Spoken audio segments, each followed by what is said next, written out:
আলু কুচির তরকারি বানাতে প্রথমে আলুগুলোকে আমরা কুচি করে কেটে নেব।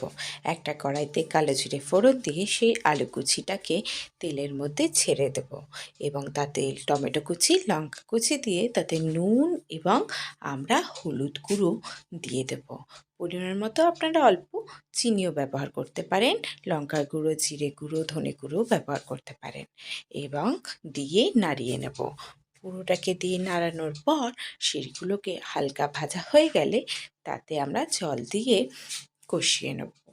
জল দিয়ে যদি আপনারা চান অনেকক্ষণ রেখে কড়াইতেই সেদ্ধ করে নিতে পারেন, আলু কুচির তরকারি তৈরি হয়ে যাবে।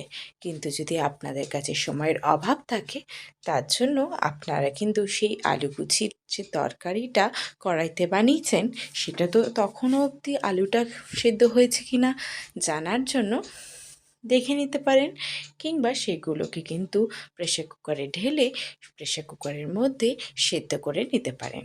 সেদ্ধ হয়ে গেলে সেটাকে আপনারা গরম গরম রুটির সাথে পরিবেশন করে খান, খুব টেস্টি লাগে।